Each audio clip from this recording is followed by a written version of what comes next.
Bonjour à tous. Alors aujourd'hui, il est grand temps de parler des Césars 2016.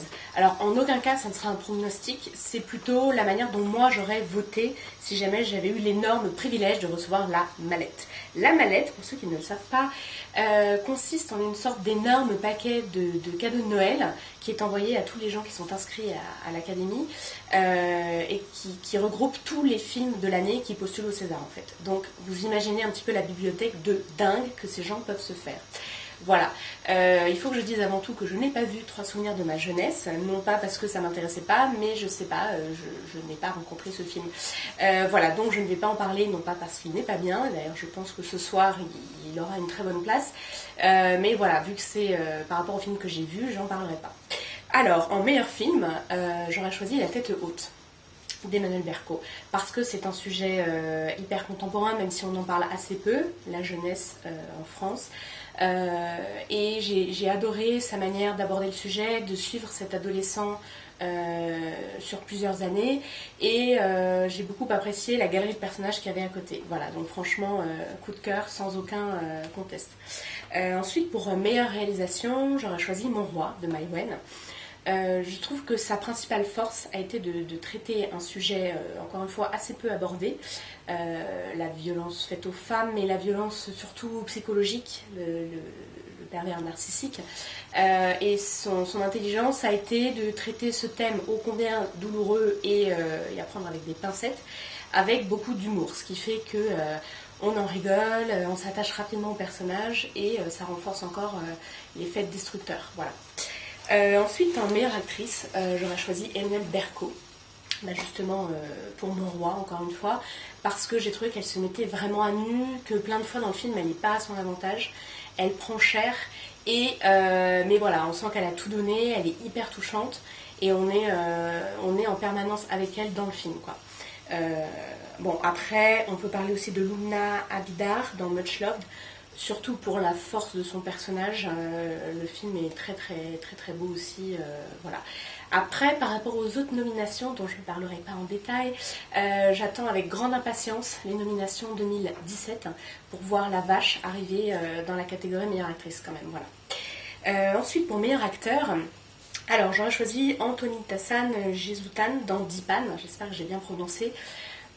Parce que j'ai trouvé très touchant au début, avec une force de caractère assez surprenante, et puis surtout, sans dévoiler la fin du film, à partir du milieu on a un retournement, je trouve que ce père de famille factice se révèle, et on sent vraiment l'homme qui s'installe et qui prend en charge sa famille. Voilà, on peut noter aussi d'ailleurs François Damiens, malheureusement je ne pouvais en choisir qu'un, pour Cowboy, qui a aussi cette figure paternelle, puisqu'il va partir à la recherche de sa fille qui s'est fait embrigader.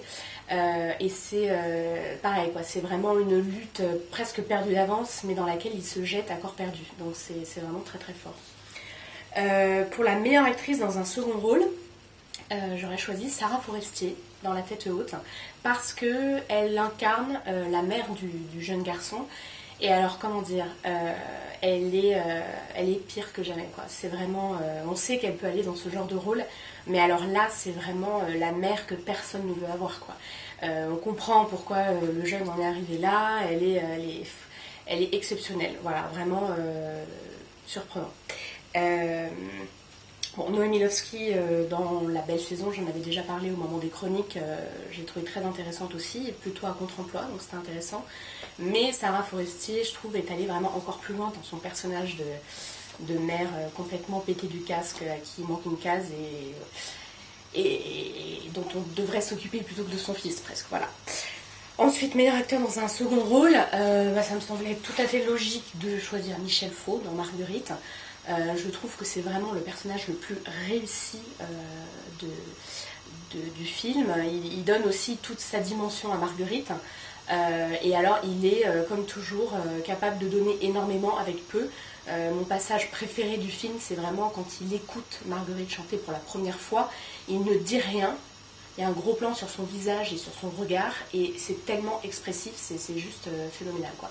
Donc Michel Faux, et surtout pour le voir plus souvent au cinéma. C'est vrai qu'il est très prêt au théâtre, mais si on pouvait le voir plus souvent dans des films, ça serait vraiment exceptionnel. Ensuite, meilleur espoir, Rod ado dans La tête haute. Au cas où vous n'auriez pas compris, j'ai vraiment beaucoup aimé ce film. Là aussi parce que il est tout en contradiction. On voit vraiment la jeunesse, l'adolescence, comment ça se traverse.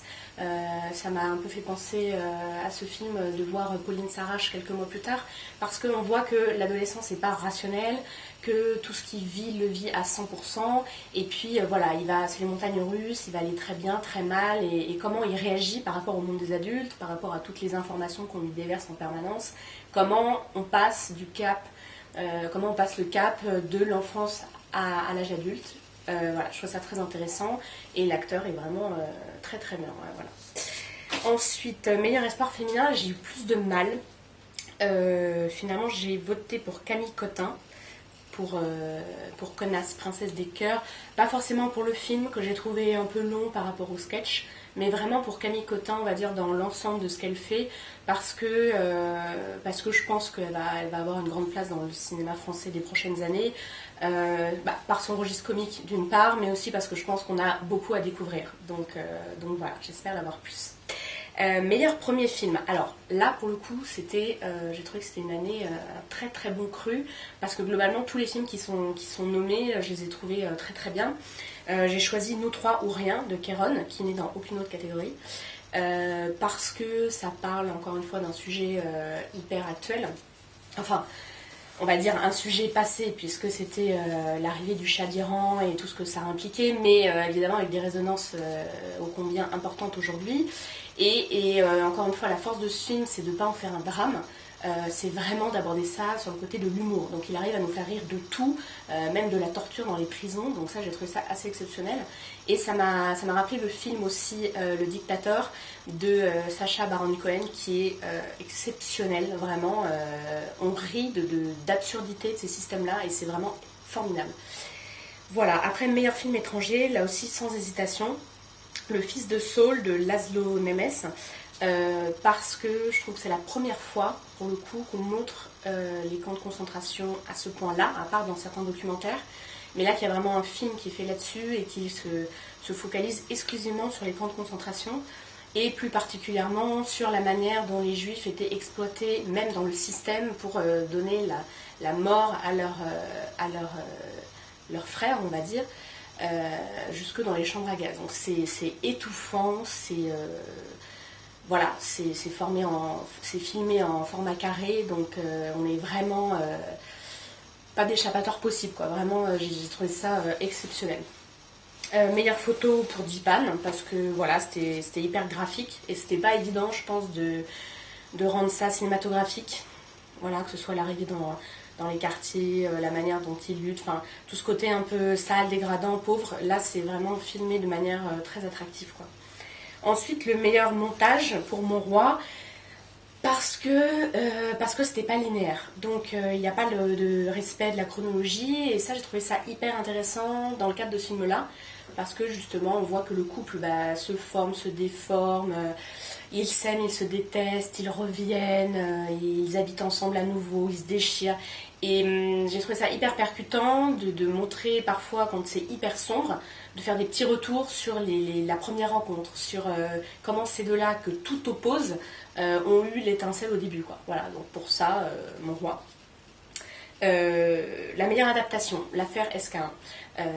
J'en avais pas entendu vraiment parler parce que j'étais assez jeune à l'époque, et j'ai trouvé que ça faisait un très très bon sujet de cinéma, parce qu'on a tous les éléments, quoi.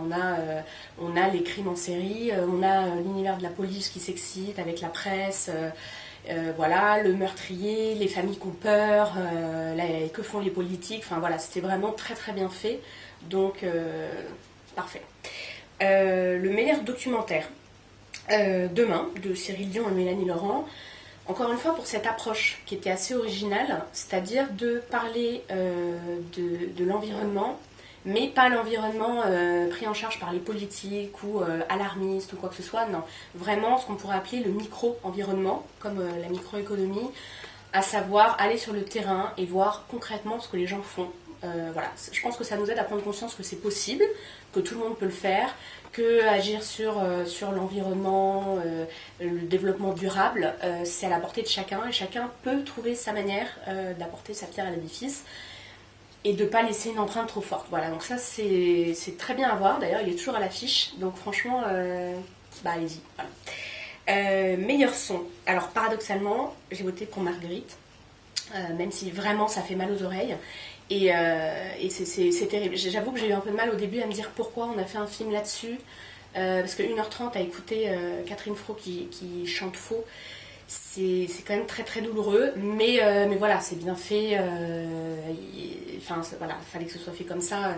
L'univers un peu aussi quand même poétique. C'est pour ça que j'ai aussi mis ce film-là dans la catégorie meilleur costume, parce que l'univers est vraiment très bien retranscrit.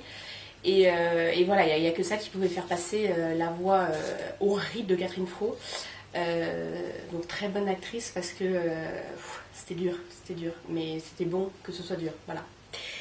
Meilleur décor. Là, j'avoue, Joker. Les films, j'ai pas les films qui sont cités, j'ai pas noté particulièrement un décor qui m'a plus qu'un autre, en tout cas marqué. Voilà, désolé. Meilleure musique, Les Cowboys de Thomas D'accord. Les Cowboys, voilà, de Thomas Bideguin. Bideguin, voilà. Les Cowboys de Thomas Biguedin, je vais faire comme si j'arrivais à le prononcer. Très adapté pour ce sujet. Je trouve que ça fait bien monter le suspense. On est dans l'univers des cow-boys au début, la fête foraine, et puis très vite ça évolue vers une musique beaucoup plus rythmée, tendue, stressante. Voilà, ça apporte beaucoup au film qui par ailleurs est pareil très très bien. J'ai beaucoup aimé, que ce soit François Damiens comme je l'ai dit, ou les autres comédiens, celui qui incarne son fils qui est très bien, et le sujet qui est forcément tout à fait pertinent aujourd'hui. Donc voilà.